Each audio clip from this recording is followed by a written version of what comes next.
তাদের হয়েও আমি এখানে দাঁড়িয়েছি। এই সাংবাদিক বন্ধুরা আছে, তাদেরকেও খুন করা হয়েছে, তাদের কাউকে ধরে নিয়ে সীমান্তের ওপারে ফেলে দেওয়া হয়েছে। আমি সেই মানুষগুলার, মজলুমদের পক্ষে এখানে দাঁড়িয়েছি। আমি সেই 18 কোটি মজলুম মানুষের পক্ষে দাঁড়িয়েছি যারা সিন্ডিকেট করে নিত্যপণ্যের দ্রব্যকে, মূল্যকে আকাশে তুলে দিয়েছিল, মানুষের জীবনকে বিষিয়ে তুলেছিল সিন্ডিকেশন এবং চাঁদাবাজির মাধ্যমে। আমি তাদের হয়ে এখানে দাঁড়িয়েছি। আমি আপনাদেরকে জিজ্ঞাসা করতে চাই, সেই ফেসিবাদ, সেই কালো অধ্যায় আবার বাংলাদেশে ফিরে আসুক, আপনারা কি চান? একজন সাধারণ বিবেকবান মানুষ এটা চাইতে পারে না। আশ্চর্য, যেই দলটির 11 জন শীর্ষস্থানীয় নেতাকে ঠান্ডা মাথায় খুন করলো, 1000-এর উপর সহকর্মীকে দুনিয়া থেকে উঠায় দিল, 250-র অধিক সহকর্মীকে আয়নাগরের সঙ্গী বানালো, গুম করলো, যাদের নেতৃবৃন্দের বাড়িঘর বুলডোজার দিয়ে ভেঙে গুড়িয়ে দিল, যাদের নিবন্ধন কেড়ে নিল, প্রতীক কেড়ে নিল, দিশাহারা হয়ে শেষ পর্যন্ত সংগঠনটাকেই নিষিদ্ধ করে দিল। সেই মজলুম সংগঠন আল্লাহ তাআলা এই জাতিকে যখন আমাদের বুকের সন্তানদের বুক চিতিয়ে যুদ্ধ করার ফসল হিসাবে আমাদেরকে মুক্তি দিলেন, আমরা সেজদায় পড়লাম, শুকরিয়া আদায় করলাম। সেই রাতেই আমরা ঘোষণা করলাম, আজ আমরা সকল কষ্ট ভুলে গেলাম, আমরা কারো উপর প্রতিশোধ নেব না। বাংলাদেশের 56,000 বর্গমাইলে বসবাসকারী 18 কোটি মানুষ তার সাক্ষী, আমরা কারো উপর প্রতিশোধ নেই নাই। আমরা আমাদের সহকর্মীদেরকে বললাম, পুলিশ নাই, র্যাব নাই, বিজিবি নাই, আনসার নাই, এই অবস্থায় জনগণের জান, মাল এবং ইজ্জতের পাহারাদারির দায়িত্ব আমাদেরকে নিতে হবে। আমরা পাহারাদার হয়ে সমাজের জন্য ঘর থেকে বের হয়ে আমরা দাঁড়িয়ে গেলাম। টানা 15 দিন সেই বৃষ্টি ভিজা এবং রোদে শুকানো দিনে আমাদের সহকর্মীরা পাহারা দিয়েছে দেশের মানুষের জান, মাল এবং ইজ্জতের। এরপরে সরকার যখন গঠন হয়েছে, কিছু স্থিতিশীল হয়েছে, পুলিশ আস্তে আস্তে তাদের কাজকর্মে ফিরে এসেছেন, তখন আমরা তাদের সাথে এবং বিভিন্ন পক্ষ, বিভিন্ন দল, ধর্মের নেতৃবৃন্দের সাথে আলাপ করে আমাদের সহকর্মীদেরকে আমরা তুলে এনেছি। আমরা বলেছি আবারও প্রয়োজন হলে আমরা যাব। আমরা সহকর্মীদেরকে বলেছিলাম, ধৈর্য ধরুন, শান্ত থাকুন। আপনারা বাংলাদেশের জনগণ, বাগেরহাটের জনগণ সাক্ষী, আমাদের একটি কর্মীর হাতও চাঁদাবাজের হাতে পরিণত হয় নাই। অনেক দুঃখ কষ্ট, অনেক আর্থিক ক্ষতি আমাদের হয়েছে, কিন্তু চাঁদাবাজি যেহেতু হারাম, হারামের দিকে আমাদের কর্মীদের হাত বাড়ানো হয় নাই। আমরা কোনো স্ট্যান্ড দখল করি নাই। আমরা মানুষকে, নিরীহ মানুষকে মামলা দিয়ে একই মামলায় শত শত আসামি করি নাই। আমরা এ নিয়ে কোনো মামলা বাণিজ্য করি নাই। আমরা কথা দিয়েছিলাম, এই জাতির সাথে কথা রেখেছি। কেন জানেন? আমরা এই দেশটাকে ভালোবাসি, আমরা এই দেশের মানুষকে বড়ই ভালোবাসি। আমরা যারে ভালোবাসবো তার তো আমরা কোনো ক্ষতি করতে পারি না। আমরা প্রতিজ্ঞাবদ্ধ, ইনশাআল্লাহ, ইনশাআল্লাহ এই বাংলাদেশকে আমরা নিরাপদ, শান্তি এবং উন্নতির বাংলাদেশে পরিণত করব। বলবেন কিভাবে করব? করব আপনাদের ভালোবাসা এবং সহযোগিতা নিয়ে, করব আপনাদের সমর্থন এবং ভোট নিয়ে। যদি আমরা আপনাদের বিবেচনায় উপযুক্ত হই। অনেকে বলে জামাতে ইসলামীর দেশ শাসনের কোনো অভিজ্ঞতা নাই, তারা কিভাবে দেশ চালাবে? আমি প্রশ্ন করি, আজকে এই প্রশ্নটি যারা করেন, তারা যখন প্রথম দেশ শাসনের দায়িত্ব পান তখন কি তাদের কোনো অভিজ্ঞতা ছিল?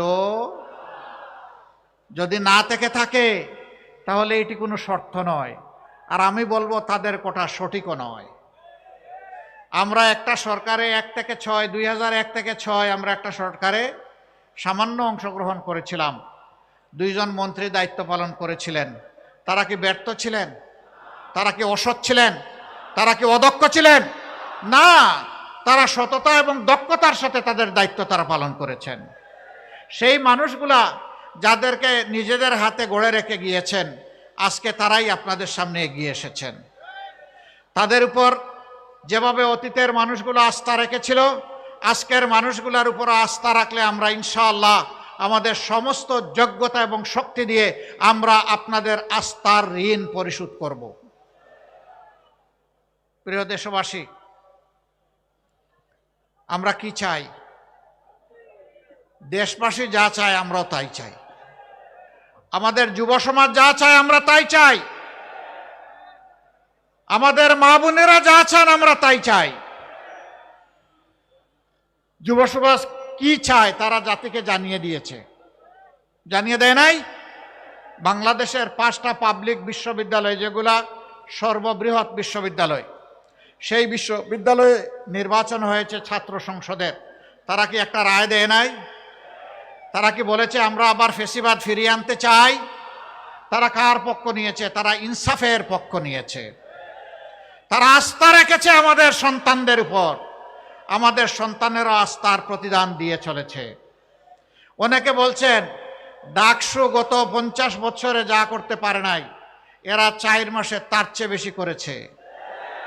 কেন করেছে জানেন? ওরা আল্লাহকে ভয় করে, ওরা কথা দিয়েছিল তাই কথা রক্ষা করে।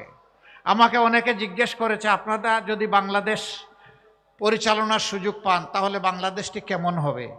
আমি বলেছি ডাকসু যেমন আসে তার চেয়ে ভালো হবে ইনশাআল্লাহ।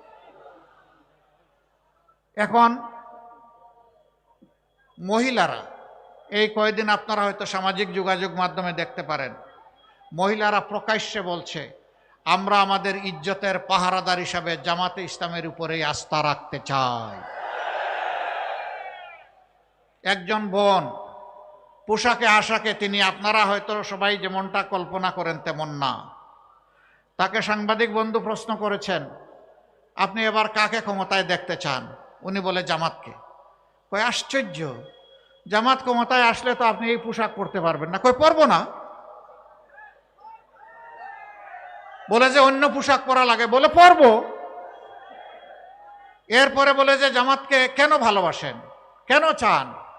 বলে যে আমি বিশ্বাস করি জামাত ক্ষমতায় আসলে দেশ ঠিক হবে। জিজ্ঞেস করে জামাতের কোন জিনিসটি আপনার ভালো লাগে? বলে যে পুরা জামাতকেই আমার ভালো লাগে, কোনো জিনিস আলাদা করার মতো নাই। আজকে মায়েরাই আস্থা কেন রাখছে?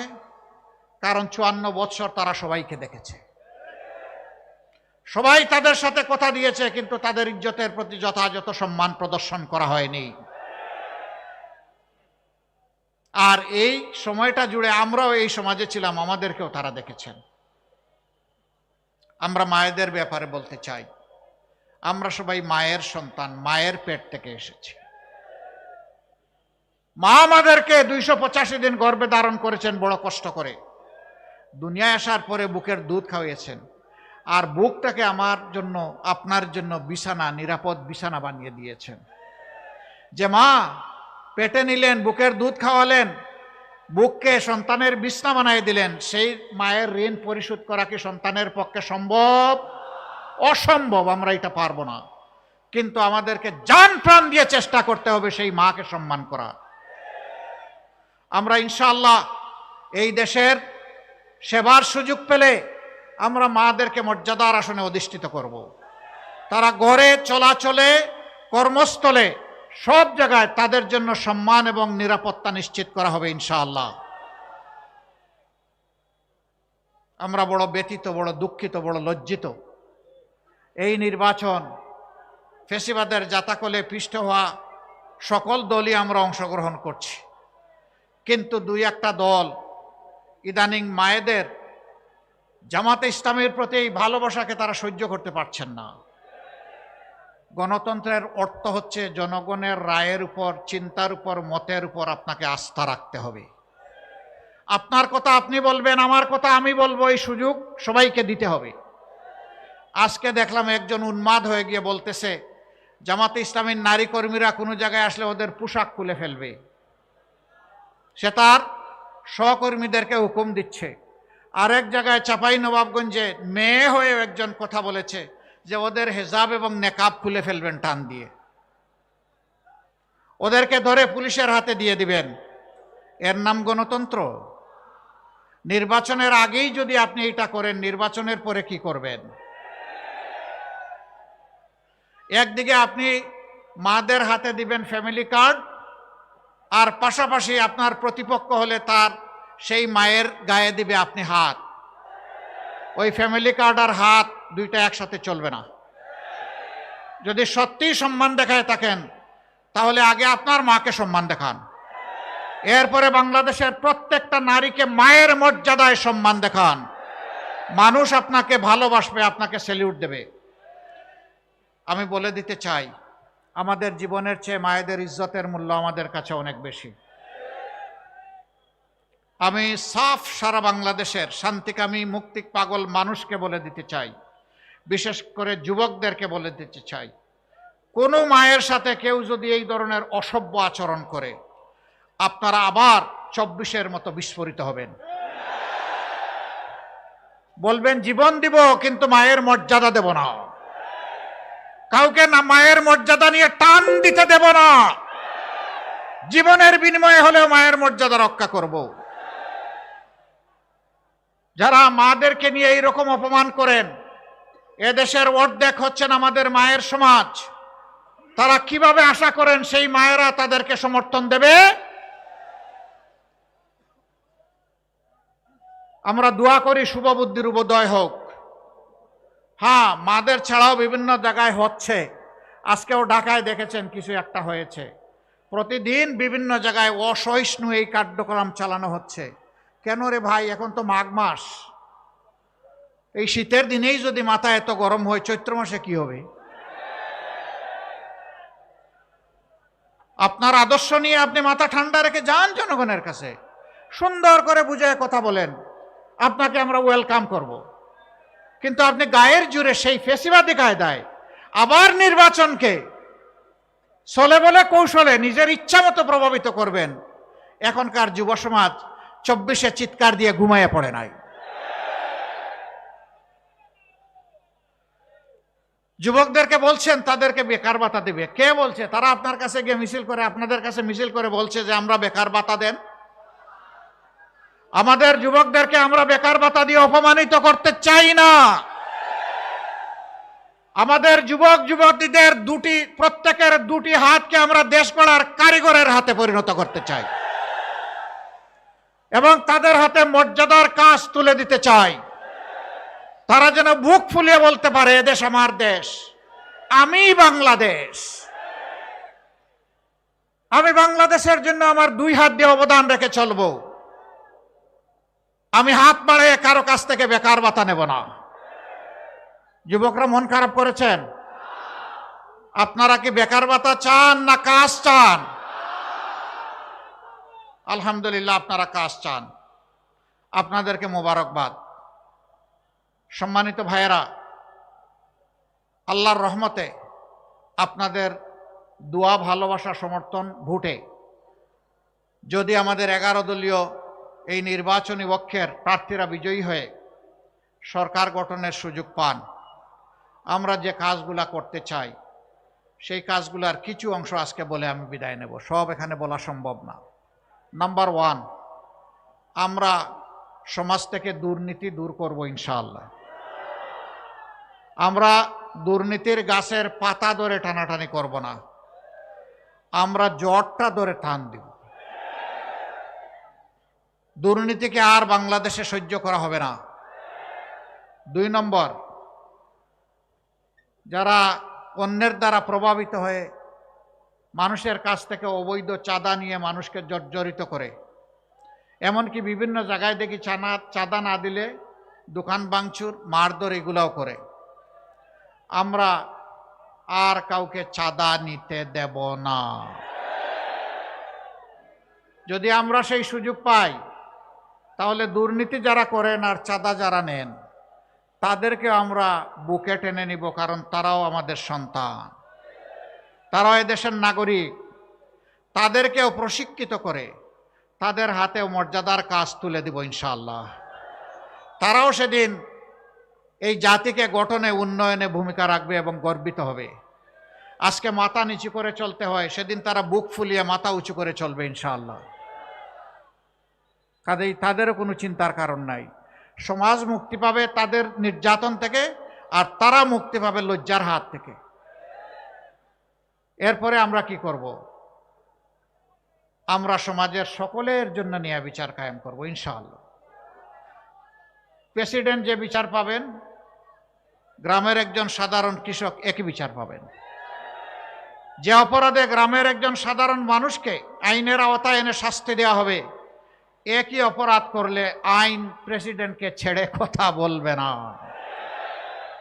বিচার সমান। এই বিচারে যারা ভয় পায় তারা আমাদের বিরোধিতা করবে। আমরা তাদেরকে ভয় পাই না, আমরা একমাত্র আল্লাহ তাআলাকে ভয় করি। আমাদের তৃতীয় অঙ্গীকার, মানুষের পেটে এবং মুখে ভাত তুলে দেওয়া এটা আমাদের দায়িত্ব, কিন্তু রিজেকের মালিককে আল্লাহ রাব্বুল আলামিন। আমরা আল্লাহ তাআলার কাছে চাইব এবং মানুষের অর্থনৈতিক প্রবৃত্তি অর্জনের জন্য স্বচ্ছতার সাথে দূরদর্শী চিন্তা করব ইনশাআল্লাহ। আগামী 5 বছর পরে বাংলাদেশ কোথায় যাবে, 10 বছর পরে কোথায় যাবে, 50 বছর পরে কোথায় যাবে, এটা জরুর নয় যে জামাতে ইসলামীকেই দেশ শাসন করতে হবে, কিন্তু এটা জরুর যে এই দেশে সুশাসন থাকতে হবে। এই দেশকে যারা ভালোবাসে তাদেরকেই শাসনের দায়িত্ব দিতে হবে। প্রিয় দেশবাসী, আমরা সেই রকম ভিশন নিয়ে, পরিকল্পনা নিয়ে আপনাদের সাথে বসবো, কথা বলবো, ডায়ালগ করব, তারপরে সবাই মিলে বাংলাদেশ গড়ব ইনশাআল্লাহ। ব্যাংক ডাকাত, শেয়ার মার্কেট লুটেরা, তাদের কি হবে? তারা অনেকে পালিয়ে বিদেশে গিয়ে আলিশান বাড়িতে থাকেন। আল্লাহ যদি আমাদেরকে তৌফিক দেন, আমরা ওদের পেটের ভিতরে হাত ঢুকাইয়া জনগণের টাকা বের করে নিয়ে আসবো ইনশাআল্লাহ। যা পারি, যতটুকু পারি, সেই টাকা রাষ্ট্রীয় তহবিলে যোগ হবে, তাই দিয়ে জনগণের উন্নয়ন কর্মকাণ্ড পরিচালিত হবে ইনশাআল্লাহ। এরপরে যদি আল্লাহর মেহেরবানিতে আমরা দায়িত্ব পাই নেই, সেই দিন থেকে আমরা সাফ বার্তা সবাইকে দিয়ে দিব, আগে যা করেছেন করেছেন, এখন উজু গোসল করে ঠিক হয়ে যান। এখন আর এগুলা চলবে না। আগেরটা কি হবে পরে দেখা যাবে, কিন্তু এখনটা করলে আর কেউ রেহাই পাবেন না। এই বার্তা যখন চলে যাবে, আমরা বিশ্বাস করি মাথা যদি ঠিক থাকে শরীর ঠিক হয়ে যাবে। রাজনীতির জায়গাটা স্বচ্ছ হয়ে গেলে গোটা সমাজ স্বচ্ছ হয়ে যাবে ইনশাআল্লাহ। তখন আর কেউ দুঃসাহস দেখাবে না দুর্নীতি করার, অন্য কোনো অপরাধ করার। অপরাধ তো এখান থেকে শুরু হয়, সমস্যা তো গুড়ায়, সমস্যা সমাজের মাথায়। আমরা আবারও বলছি, লেজ ধরে টান দিব না, আমরা কান ধরে টান দিব ইনশাআল্লাহ। যারাই অপরাধ করবে কোনো ছাড় নাই। সম্মানিত ভাইরা, আমাদের সমাজের একটা বিপুল সংখ্যক শিশু, তারা শিক্ষার আলো থেকে একেবারেই বঞ্চিত।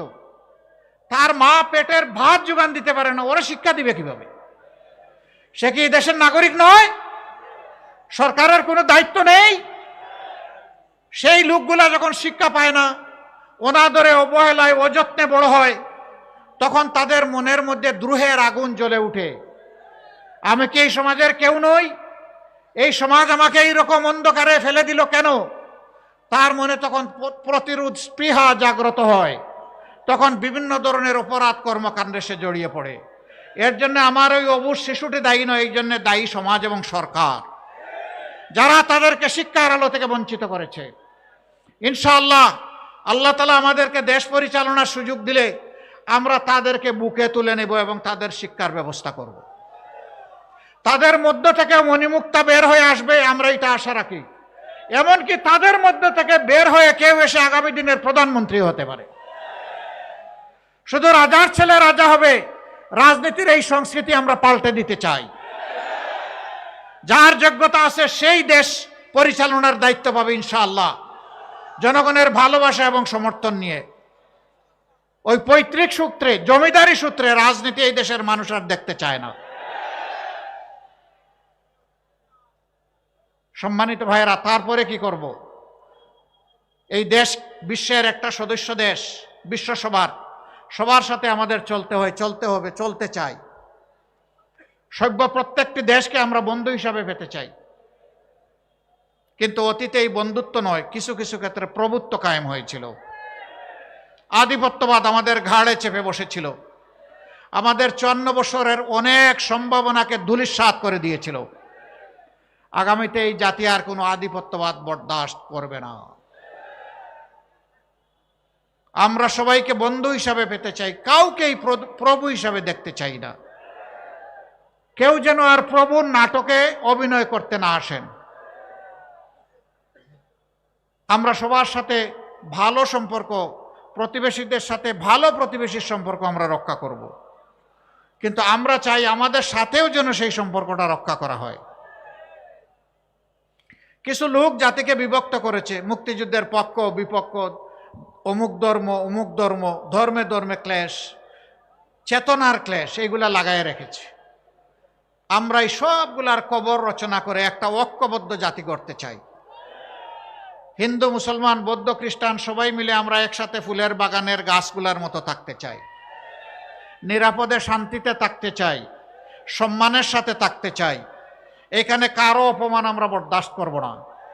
ধর্মের ভিত্তিতে কারো মূল্যায়ন হবে না।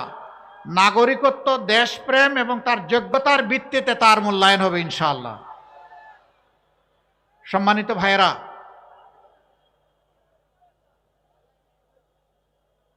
এই বাগেরহাটেরও অনেক সমস্যা আছে না? আবার অনেক সম্ভাবনাও আছে। যুগ যুগ ধরে বাংলাদেশের বিভিন্ন অঞ্চলকে পিছিয়ে রাখা হয়েছে। 15 সালে আমি শরণখোলায় একটা এলাকায় গিয়েছিলাম, জমিনের আইল দিয়ে চলতে হয়েছে, ভালো একটা রাস্তা নাই।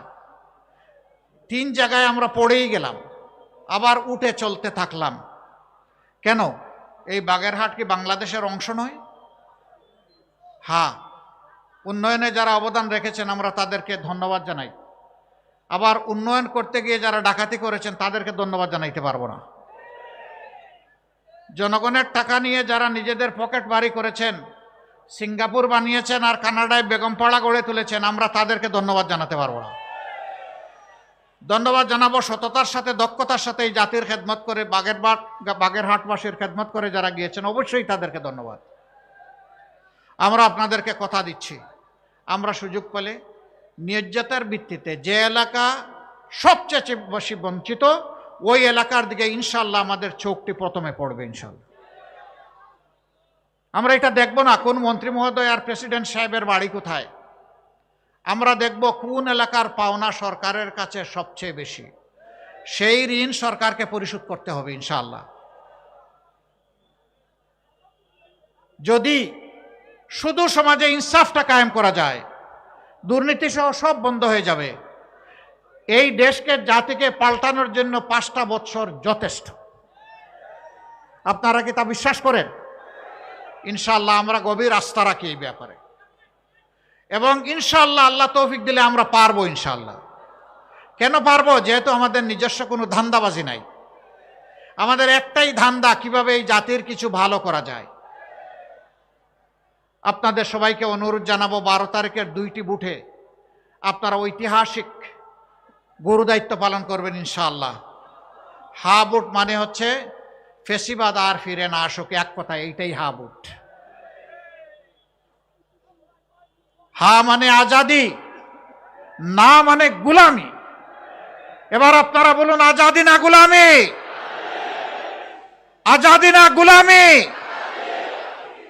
তাহলে 12 তারিখের প্রথম ভোট হবে ইনশাআল্লাহ। শুধু আমি একা না, আমার মা বাবা, ভাই বোন, স্ত্রী পুত্র যারাই আছে ভোটার, আপনজন প্রিয়জন এলাকাবাসী, সবাইকে নিয়ে আমরা নতুন বাংলাদেশের পক্ষে দাঁড়িয়ে যাব ইনশাআল্লাহ। মনে রাখবেন, হা জিতলে বাংলাদেশ জিতবে, আর হা হেরে গেলে বাংলাদেশ হেরে যাবে। আমরা বাংলাদেশকে হারাতে দিব না ইনশাআল্লাহ। দ্বিতীয় ভোটটি হবে ন্যায় এবং ইনসাফের পক্ষে। 11 দল যে প্রতীক নিয়ে যেখানে এসেছে, আমরা সবাই এক। এখন আমাদের পরিচয়, আমরা 11 দলীয় নির্বাচনী ঐক্য, আমরা ঐক্যবদ্ধ বাংলাদেশ। আপনারা ঐক্যবদ্ধ বাংলাদেশের পক্ষে থাকবেন? তাহলে সেদিনকার এখন যেমন গণজোয়ার চতুর্দিকে সৃষ্টি হয়েছে ন্যায়ের পক্ষে, ইনসাফের পক্ষে, সেদিন যেন ব্যালটের জোয়ার সৃষ্টি হয় ইনশাআল্লাহ। তবে আপনাদেরকে একটু সাবধান করে যাব, কেউ যদি আকাশ থেকে কালো চিলের রং ধারণ করে কারো ভোট ছু মেরে নিয়ে যেতে চায়, ওর ডানা সহ খুলে ফেলবেন।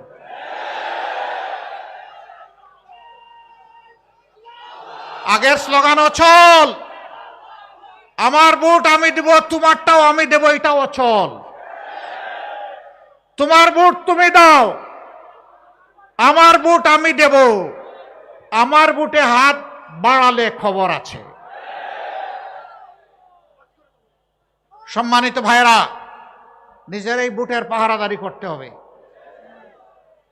অন্যের ভোটেরও পাহারাদারি করতে হবে। নাগরিকদের পূর্ণ অধিকার, যারে পছন্দ তারে ভোট দেবে, কিন্তু জোর করে আমার পছন্দের বাক্সে ঢুকাবো, এটাকে বুতা করে দিতে হবে। আমার সম্মানিত ভাইরা, আসুন এবার আপনাদের সামনে পরিচয় করিয়ে দেই। বাগেরহাটের 4টি আসনে 11 দলের পক্ষ থেকে যাদের হাতে আমরা নির্বাচনী ক্যান্ডিডেটের আমানত তুলে দিয়েছি, যাদের হাতে জনগণ তাদের ভোটের আমানত তুলে দিতে চায়, সেই 4 জনকে এখন আপনাদের সামনে আমি পরিচয় করিয়ে দিচ্ছি। বাগেরহাট 1 আসনে অধ্যক্ষ মৌলানা মশিউর রহমান, বিশিষ্ট আলেমে দিন, দীর্ঘদিন ধরে তিনি হাজার হাজার, শক্ত করে ধরবেন, হাত উঁচু করে ধরবেন, দীর্ঘদিন ধরে তিনি হাজার হাজার আলিম তৈরি করেছেন, সমাজের খেদমত করেছেন, পরিচ্ছন্ন চরিত্র নিয়ে রাজনীতি করেছেন। আমরা তার হাতে ইনসাফের প্রতীক তুলে দিলাম। আরে ভাই, মার্কা আছে? কোন সে মার্কা? কোন সে মার্কা? আরো জুড়ে 12 তারিখ বিজয়ের ইনশাআল্লাহ। জাযাকুমুল্লাহু খায়রান। জি, আপনি নিয়ে বসেন, এই পাল্লা হাতে নিয়ে বসেন। তারপরে বাগেরহাট 2 আসন, এই আসনে আমরা একজন তরুণ নেতাকে মনোনয়ন দিয়েছি। তাকে আপনারা সবাই চিনেন, আলহামদুলিল্লাহ, মঞ্জুরুল হক রাহাত। তার হাতে ইনসাফের প্রতীক তুলে দিলাম। আমরা তারুণ্যকে, যৌবনকে সম্মান করি, এই নমিনেশন তার প্রমাণ। ও যুবকেরা, তৈরি হয়ে যাও, আগামীর বাংলাদেশ তোমাদের হাতে তুলে দেব।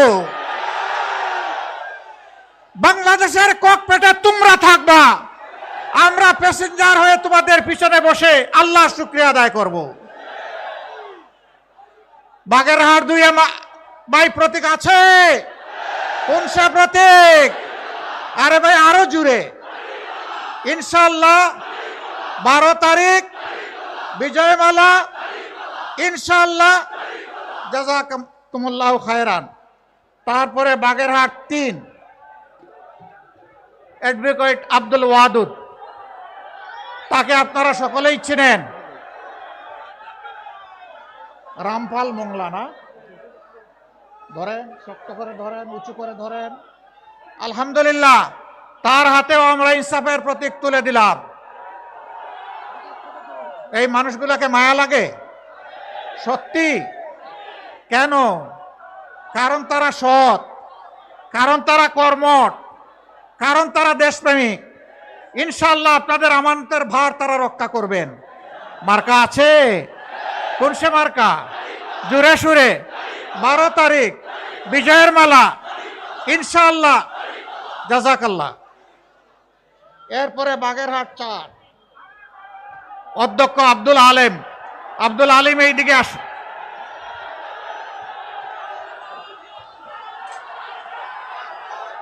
ধরেন, শক্ত করে, উঁচু করে। আমরা তার হাতেও ইনসাফের প্রতীক দাড়িপাল্লা তুলে দিলাম। হে রব্বুল ইজ্জত, আব্দুল আলিম সহ যাদের হাতে আজকে আমরা ইনসাফের প্রতীক তুলে দিলাম, তাদেরকে আজীবন মানুষের উপর ইনসাফ করার তৌফিক দান করো। ইনসাফের বাংলাদেশ গড়ার কারিগর হিসাবে কবুল করো। এই এলাকার মানুষের অন্তরে তাদের প্রতি আস্থা তৈরি করে দাও। প্রতীক আছে? কোন সে প্রতীক? আরো জোরে। ইনশাআল্লাহ 12 তারিখ সারাদিন বিজয়ের মালা, দাড়িপাল্লা। আল্লাহ তাআলা কবুল করুন, আমিন। এবার আসুন মহান মাবুদের কথা উচ্চকিত করে আমরা বিদায় নেই। লিল্লাহি তাকবীর, লিল্লাহি তাকবীর, ইনকিলাব, ইনকিলাব।